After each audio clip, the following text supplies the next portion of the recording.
Hi everyone, my name is Jean-Paul. I work at Local Motors, and today we're going to be introducing you to cold brew Japanese coffee. This is something that we're going to be offering in our retail facilities around the country. It's going to be debuting in Vegas in a few weeks with our November 7 opening. And so I'm going to be talking a little bit about it. I'm going to be talking about the origin of it. I'm going to be talking about how it works. And we're going to start the process, then we're going to cut, and we're going to come back once we have a little bit of liquid that has distilled to the bottom. So I'm also going to be explaining to our team how we're going to be running this from our Vegas facility. So the Japanese cold coffee concept, it's not something new. It's something that has been around for a while. Right now is definitely something that's in fashion in Japan. This is Yama. It's one of the companies that makes them. These are the ones that we're going to be carrying at Local Motors, and then maybe down the road we're going to be making our own with Fab Shop. The concept is pretty simple. It's you have a water reservoir. In this case, it's ice water. That's why it's called cold brew. You're brewing coffee in this main container with cold water. It's not hot. The reason for that is that the extraction process of all the essences and all the oils and caffeine are retained better with cold water than with hot water. The coffee doesn't oxidize with cold water. It just reacts differently. When it falls into the reservoir, it immediately needs to be put into refrigeration.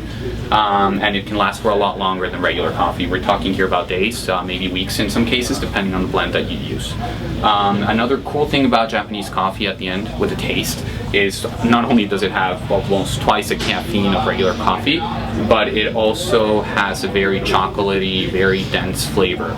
It has almost no acidity. Then again, because it's not hot water, it doesn't really oxidize. So the end process, it's almost an acid-free brew. This is what we're really trying to offer. And at the bottom, it's almost as, once you're going to see it here when we come back, you're going to see how dense it is.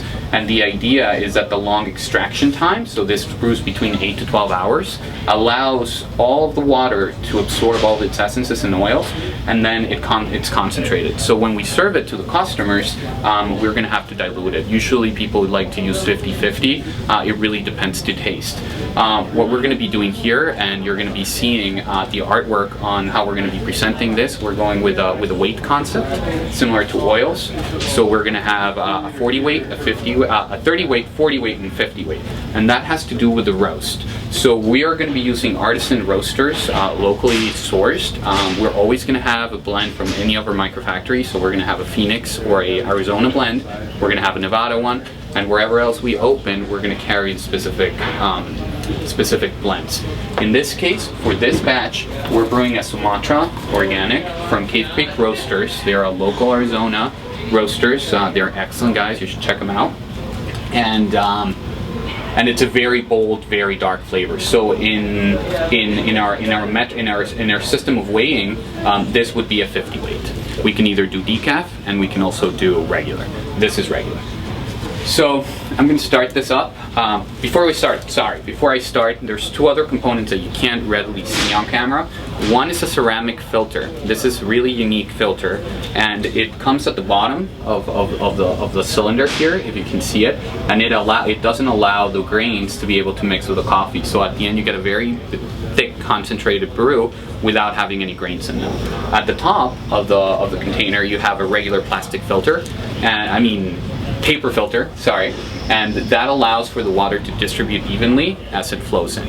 So these are really the only things you need. You need good quality ice, filtered water, cold in preference. This needs to be pretty cold, and then you're just going to turn it on.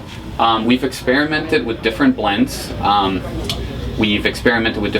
time, over the last few weeks that we've had our machine, and we've come to the conclusion that about 40 drops per minute is something that we want to do. So I'm just going to put on the timer here and start counting. So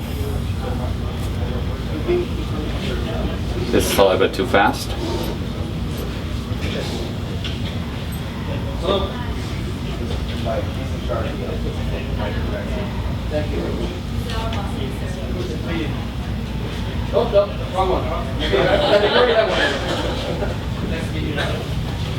Okay.